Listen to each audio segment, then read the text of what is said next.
que nous prenons une minute pour prier pour ceux qui sont sur le terrain et aussi pour le retour des âmes de ceux qui sont tombés pour leur patrie.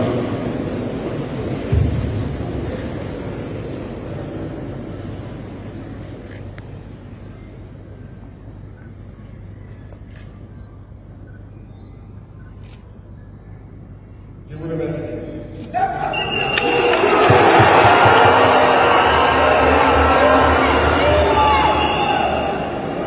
Rendons grâce à Dieu qui a permis que nous nous retrouvions ici aujourd'hui à l'occasion de la célébration de la Journée internationale de la jeunesse en bonne santé. Je le dis très souvent parce que l'être humain oublie souvent Dieu lorsqu'il n'a pas de problème, lorsqu'il est dans le bonheur. Et quand viennent les soucis, c'est là qu'on se rappelle de Dieu. Rendez grâce tous les jours pour le souffle de vie et pour la santé. Jeunesse au Burkina, jeunesse d'Afrique. La jeunesse, cette phase de la vie où l'on a assez de force, assez d'énergie, comme le paraphrasé notre esclavage qui vient de passer. La jeunesse, c'est l'époque où on n'a pas assez de temps. Nous devons profiter du temps qui nous est donné, utiliser l'énergie nécessaire pour atteindre nos objectifs, pour changer le monde, changer notre monde, changer le monde des autres positivement.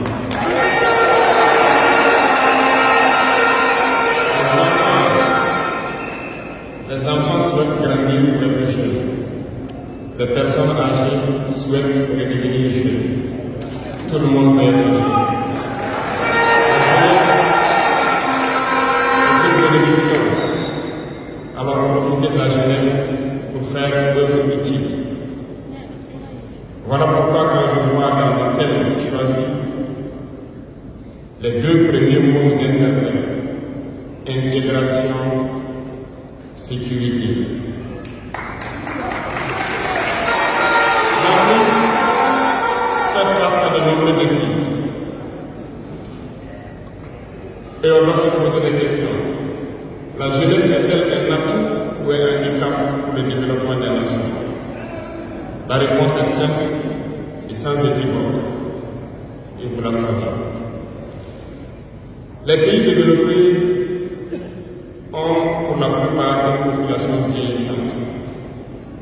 Et actuellement, beaucoup de pays ont lancé des programmes pour rajeunir leur population.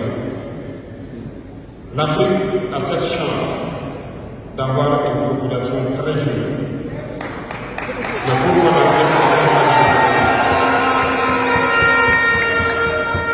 nous devons donc nous pencher sur la question de comprendre pourquoi l'Afrique a une population jeune et qu'elle n'est pas développée.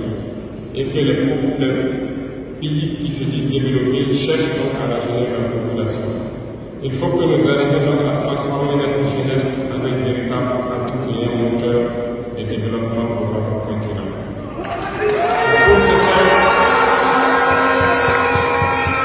Pour ce faire, nous avons besoin d'intégration, nous avons besoin de sécurité, de développement, nous avons besoin de nous unir. Certes, vous entendrez parler de l'Union africaine. Oui, elle existe. Mais quel est l'effet de l'Union africaine en réalité? Nous ne pouvons pas parler d'intégration dans le thème et de ne pas parler de l'Union africaine. Parce que c'est cette organisation qui devrait nous unir, créer une intégration réelle. Mais nous sommes au regret de voir ces guerres qui persistent sur le continent africain, qui tuent des millions de jeunes, et que cette organisation, qui a la tête d'État pourvu d'armée, n'arrive pas à s'organiser pour soutenir certains pays. L'union n'est pas juste un mot. L'union, c'est un symbole. Et nous, jeunes, devrions apprendre la leçon de cette situation pour nous unir, pour faire de l'intégration une réalité. J'ai été désagréablement surpris lorsque l'Éthiopie, qui abrite donc le siège de l'Union africaine. Vivait un conflit, et quand j'ai vu le premier ministre mettre un prix et annoncer fermer l'université à Addis Abeba pour faire face à la menace, je n'ai pas vu l'action de l'Union africaine pour protéger ces sièges. Les États occidentaux, pour la plupart, voyaient Addis Abeba tomber, ont plié bagages et parti. L'Éthiopie s'est battue, a trouvé une solution interne et vit plus ou moins en paix aujourd'hui.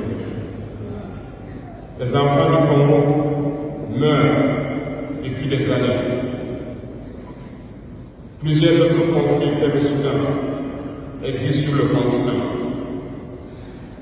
Nous aurions aimé voir l'Union africaine générer les forces et toutes les stratégies nécessaires pour soutenir ces États pour qu'ils puissent retrouver la paix.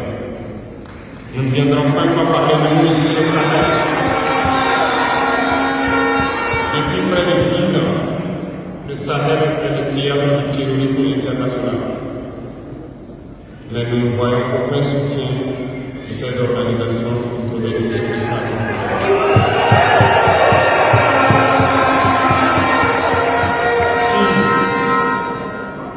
Pire, il y a quelques jours de cela, un pays étranger en Afrique a annoncé ouvertement avoir soutenu et participé à une attaque lâche terroriste et barbare contre des forces de notre confédération à Tinzaouata. L'Union africaine n'a plus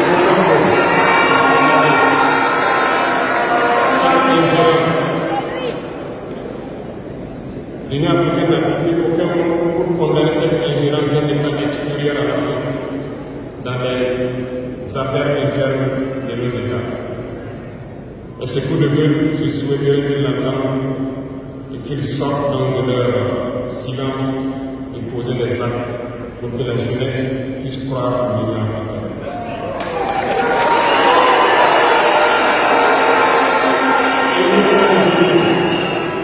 Il nous faut nous unir et la seule manière de s'unir, c'est de se parler, de se comprendre et de pouvoir donc asseoir la base de cette unité-là.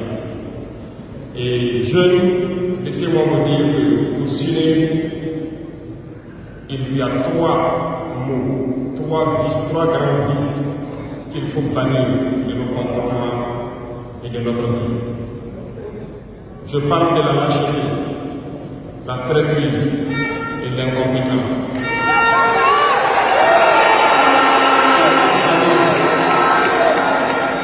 Il faut bannir ces 3 mots de notre mode de vie. Et je m'en vais vous expliquer pourquoi. La lâcheté recouvre beaucoup de vices. Un lâche a toujours peur. Et lorsqu'on a peur, on devient un esclave. On s'épuise.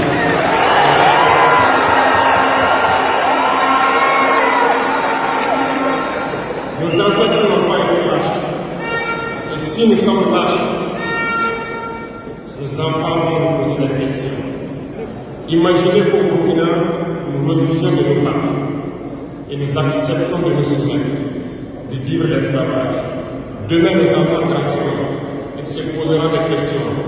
Nos parents ont-ils été des lâches pour nous laisser dans l'esclavage? Que nous soyons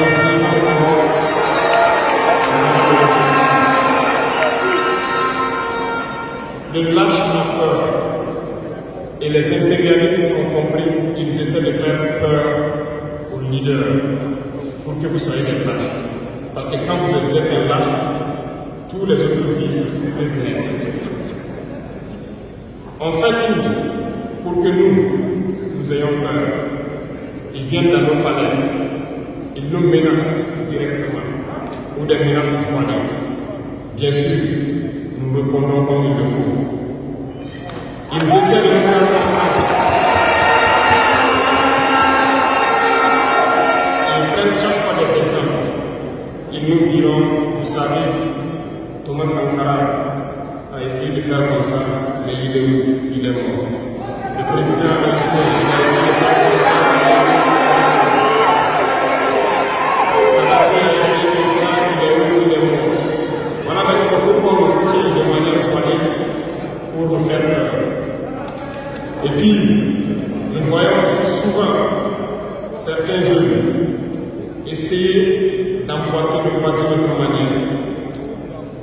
On peut les entendre dire telle personne a rien ici, il a la sécurité. Telle personne a rien ici, il est en prison. Tout ça pour essayer de nous faire peur, pour qu'on devienne des lâches. Mais je pense qu'ils n'ont pas compris quelque chose. Quand nous disons la patrie ou la mort,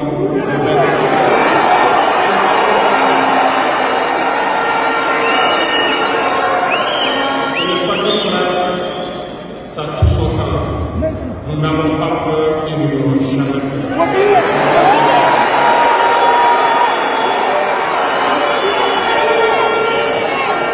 Ils ont fait peur sûrement à beaucoup de chefs d'État africains.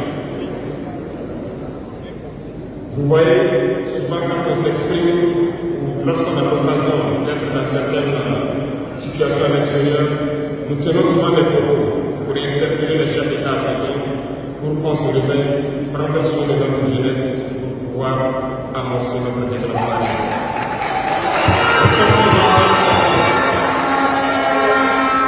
Certains ont riposté publiquement à nos propos parce qu'ils se sentent indexés. Mais je peux vous assurer, jeunesse, que lorsque nous nous retrouvons dans la pouvoir, ces mêmes chefs d'État nous disent vous êtes sur la bonne voie, c'est ce qu'il faut faire.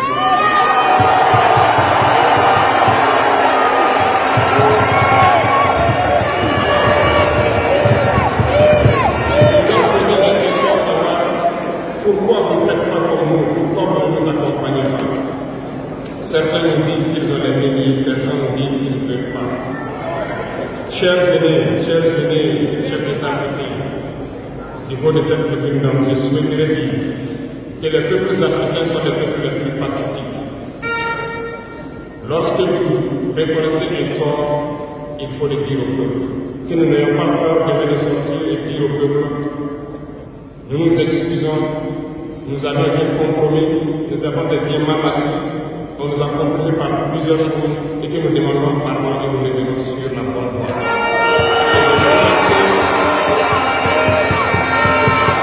Et de commencer à travailler réellement pour l'indépendance de nos États et notre émancipation. Et je pense que c'est possible. Si nous restons dans cette posture de peur, nous serons lâches. Et l'histoire nous jugera. Nos enfants poseront des questions, nos petits-enfants poseront des questions. Nous sommes en train d'écrire l'histoire, il n'y a pas de place pour la lâcheté. Si nos ancêtres avaient été lâches, nous ne serions pas là. Souvenez-vous, je vous prends un exemple des peuples babyloniens et Bassa, je veux parler des Camerounais. L'Union des populations du Cameroun, qui depuis les années 50 a commencé à unir les placards contre les colons. Ils ont été massacrés. Les armées coloniales françaises en son temps ont déversé des patrouilles d'infanterie, des chars, des hélicoptères, ont anéanti des villages entiers. Les tortures les plus inhumaines ont eu lieu dans cette période. Vous pourrez faire des recherches sur ce qu'ils appelaient la balançoire ou le bac à ciment.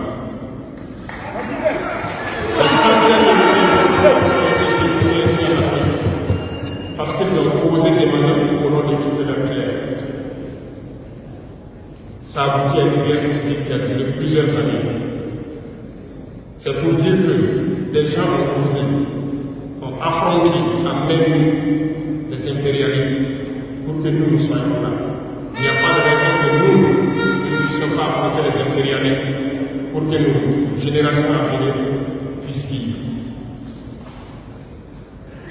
Il y a beaucoup d'exemples à travers l'Afrique d'hommes courageux qui ont refusé d'être lâches, qui ont combattu, qui ont fait face. Eh bien, soyons dignes de ces gens. Nous sommes leurs descendants et soyons dignes d'eux. Un lâche ne peut pas être digne. Ne soyons pas lâches. Je laisse à parce qu'un lâche est toujours un père. Et ça va le faire. Et nous essayons de nous faire peur pour que nous soyons lâches. Et si nous sommes lâches, nous avons trahi. Il faut bannir la traîtrise de Des Africains ont été traités pour que la traite négrière réussisse en Afrique. C'est parce que les Africains ont été traités que la colonisation a pu tenir en Afrique. Interrogeons l'histoire, nous le verrons. Lumumba, Patrice Lumumba a été trahi parce qu'il a osé tenir tête. Et ces mêmes télévisions belges sont venues au Congo pour quelques pieds tendus à des individus au Congo pour une interview pour contenter leur population. Et vous avez pu suivre ça. Lumumba nous dérangeait. Il est mort, on est content. C'est de la crise. Beaucoup d'autres héros sont tombés pour que nous soyons là aujourd'hui. Et c'est une technique de l'impérialisme, de faire peur aux autres en menant des actions pour réellement créer la terreur. Ça n'a pas commencé aujourd'hui. Je vous prendrai l'exemple d'un guerrier qui s'est battu, Victor Diakabona.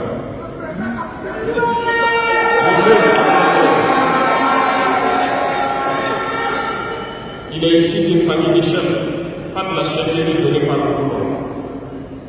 Il était un enfant digne. Il a fait ses études au Sénégal, je crois. Il est venu médecin en Guinée. Et lorsque le RDA a été créé, il a rejoint la Côte d'Ivoire pour mener le combat contre les impérialistes, contre les envahisseurs, contre le colon. Il a essayé d'organiser la société ivoirienne. Partout, les gens ont commencé à porter la voix. Il y a dans son temps un général Michou qui a fait massacrer les populations ivoiriennes pour que jamais cet esprit de liberté ne puisse germer. Il a continué son combat aux côtés de Félix Houphouët-Boigny. Ils ont lutté, mais le plus virulent était Victor Diakabona. Il représentait une menace pour les impérialistes. Qu'ont-ils fait? En plus de massacrer les populations qui manifestaient, un soir, ils l'ont tué de manière atroce à côté de Boisville. Quelques heures après, lorsque les populations de Diboko ont entendu l'assassinat, ils ont marché, ils ont manifesté, ils ont été massacrés par l'armée coloniale. L'histoire est écrite, les faits sont là. Après sa mort, qui a fait peur à Félix Houphouët-Boigny, ils l'ont appelé et ils l'ont dit: si vous continuez la lutte, vous connaîtrez le même sort. Il a eu peur et il s'est rallié à l'impérialisme. Il a été nommé ministre en France et plus tard il est devenu premier de la Côte d'Ivoire. Et ils l'ont utilisé pour éliminer beaucoup d'autres personnes qui osaient venir le voir. Je pense que comment ça va.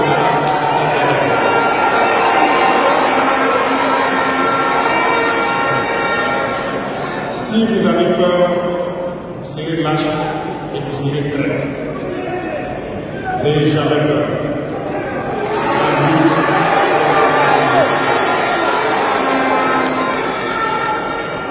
Il y a beaucoup d'autres exemples à travers le monde.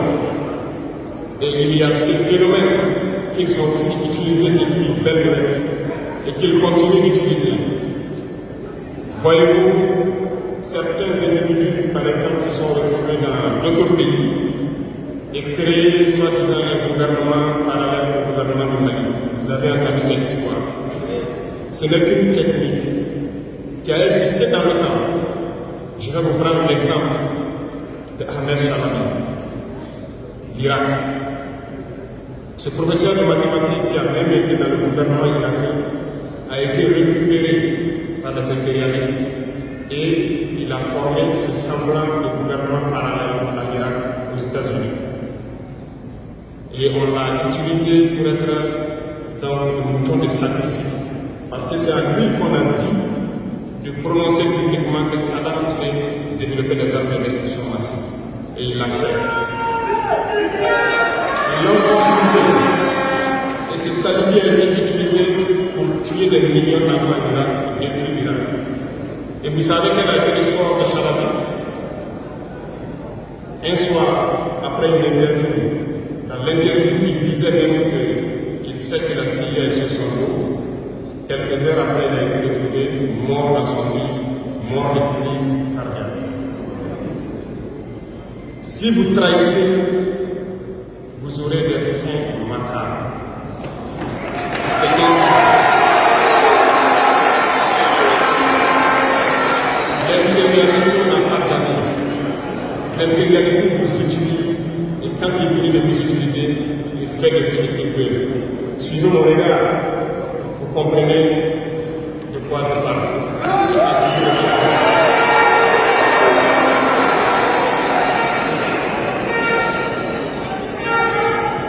Le troisième vice que je vous invite à vous départir, c'est l'incompétence. Je reviens encore au mot de Slavic qui a marché sur ma langue.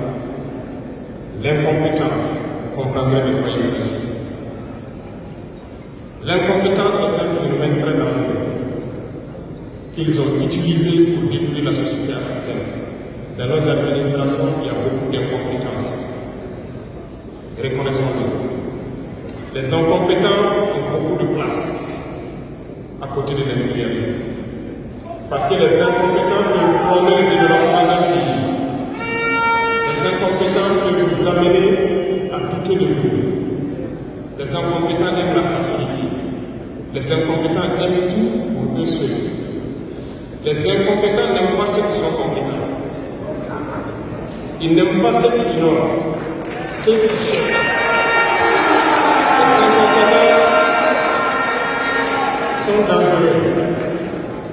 Lorsque vous êtes éclairé, l'incompétent ne vous aime pas. Lorsque vous voulez ignorer, l'incompétent ne vous aime pas. L'incompétent, c'est reconnaître celui qui est compétent et il va le combattre jusqu'à son dernier souffle. Parce que la peur de celui qui est compétent. Cherchez la connaissance. Cherchez la connaissance et travaillez toujours pour être compétent. Bannissez l'incompétence. Parce que, à travers les distractions qu'on veut nous faire adopter, on devient incompétent. Je vous prends un exemple. Les réseaux sociaux sont les lieux de publication des informations aujourd'hui. Les gens s'informent à travers Internet et beaucoup de choses. Un jeune qui publie sur les réseaux sociaux un article sur sa ferme, un projet agricole ou un projet scientifique. Je suis jeune, je connais les termes. Il n'aura pas peut-être 1000 vues. Mais un jeune qui publie sur les futilités, ce que moi j'appelle n'importe quoi, il a des millions de vues.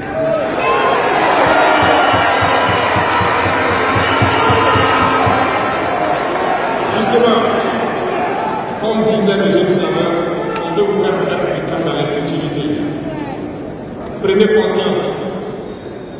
Intéressons-nous au travail et cherchons la connaissance. Cherchons la compétence. Se distraire, c'est bien, mais on doit travailler d'abord.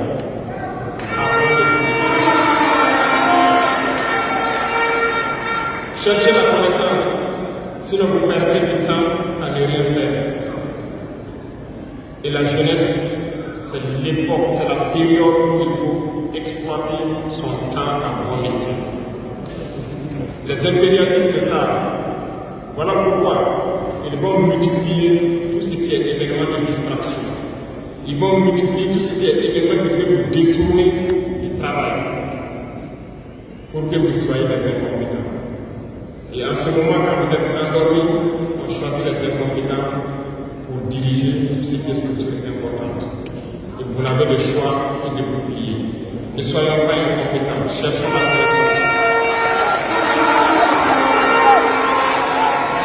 Les incompétents se cachent souvent derrière les mots. Ils emploient les termes de démocratie, de liberté, sans se rendre compte de quoi il s'agit. Camarades, la démocratie est un état d'esprit, autant que la jeunesse est un état d'esprit. Ce soi-disant démocratie, mais regardez le monde. Comment est-ce qu'on peut vouloir imposer la démocratie en tuant des millions de personnes? C'est de la dictature, ça, ce n'est pas de la démocratie. Ça ne s'impose pas. Ceux-là qui se disent démocrates, mais regardez, nous avons vu des scènes où on a empêché les gens de rentrer dans les assemblées. On a vu des scènes où les forces ont débarqué dans les assemblées pour obliger les députés à prendre des textes.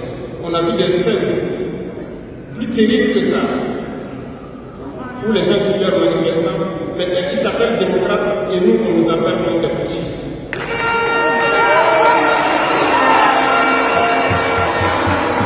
Si c'est ça la démocratie, je répète, nous ne voulons pas de cette démocratie.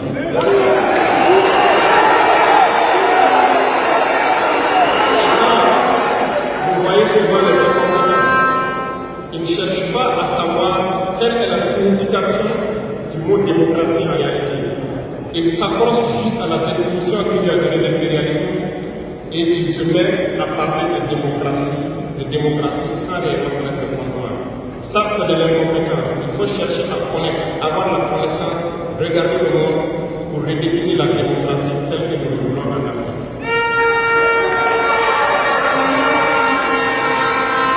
Les incompétents se cachent derrière la liberté. Retenez une chose, il n'y a pas de liberté individuelle qui existe. C'est un fait. Vous pensez vraiment que chacun est libre? La liberté est collective. Tant que nous vivons dans une société avec des règles, la liberté est collective. Parce que si vous ne respectez pas les règles, vous ne pouvez pas vivre dans la société. Si vous êtes libre de parler comme vous voulez, l'autre aussi est libre de vous répondre comme il veut.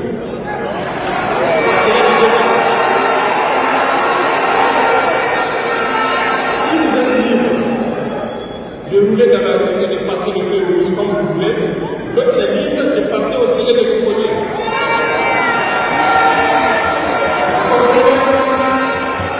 Et si la liberté individuelle prend les dessus, nous sommes dans une société de désordre. Voilà pourquoi il y a des règles dans la société. Et les règles, tout le monde doit les respecter. Et là, on parle de liberté collective. Donc, certains se donnent le droit de parler de leur liberté individuelle à eux, mais ne tenant pas compte des autres. Je pense que ça fait partie aussi de l'incompétence. Parce qu'ils ne cherchent pas à comprendre, ils s'arrogent et croient que peut-être les États les ont donnés pour sévir, pour faire tout pour eux, en négligeant les libertés des autres. Non, la liberté est collective. Avant de poser des actes, on pense à la liberté d'autrui. Et nous ne devons pas transcender la liberté des autres. Donc ça fait qu'on va avoir la réserve. Et une fois qu'on a la réserve, la liberté individuelle n'existe pas. La liberté est collective. Et nous devons avoir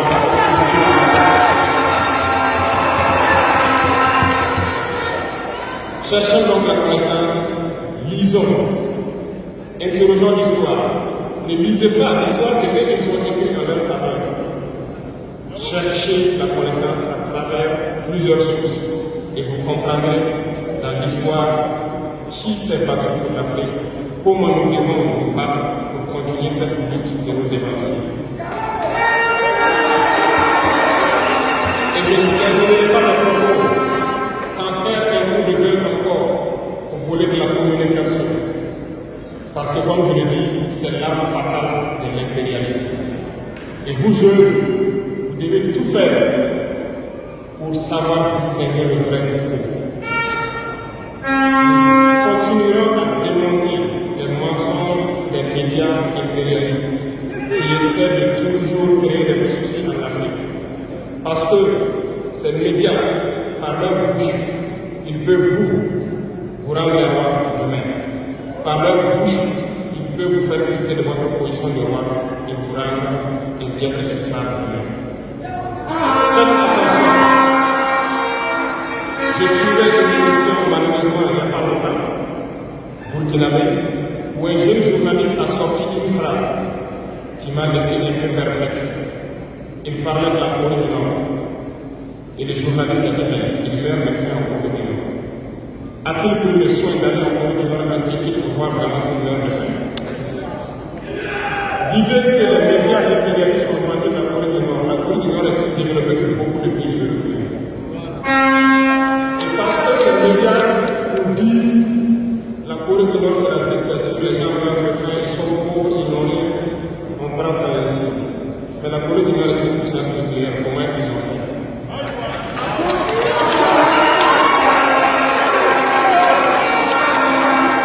Faisons attention à la communication. Il ne faut pas suivre de manière aveugle ces médias menteurs qui ne cherchent qu'à diviser l'Afrique. C'est logique, ils se battent pour les intérêts de leur peuple. Et les intérêts de leur peuple, c'est que l'Afrique soit divisée. Alors, jeunesse du Burkina, jeunesse d'Afrique, il faut qu'on s'unisse.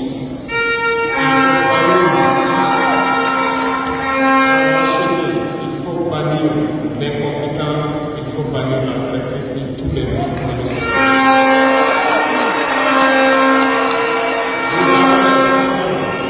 Nous parler, on rend grâce à Dieu de ces occasions que nous avons chaque fois de nous parler, de nous conscientiser. Et je vous invite à répartir encore mieux, à se mettre au travail pour que l'Afrique que nous voulons, autosuffisante alimentairement, soit une réalité. Pour que l'Afrique que nous voulons soit une réalité. Parce que je reviens sur votre thème. Il n'y a pas de paix et de sécurité sans développement. Les deux vont de pair. S'il n'y a pas de développement, il n'y a pas de sécurité. Parce que s'il n'y a pas de développement, la jeunesse va forcément se retrouver dans les crises. Il n'y aura pas de sécurité. S'il n'y a pas de sécurité aussi, il n'y a pas de développement. Donc les deux doivent aller de pair. Intégrons cela dans nos combats pour que nous puissions nous battre dans le développement. Allons-y dans la protection, produisons suffisamment, transformons sur place nos matières premières pour que ce soit bénéfique pour nos populations.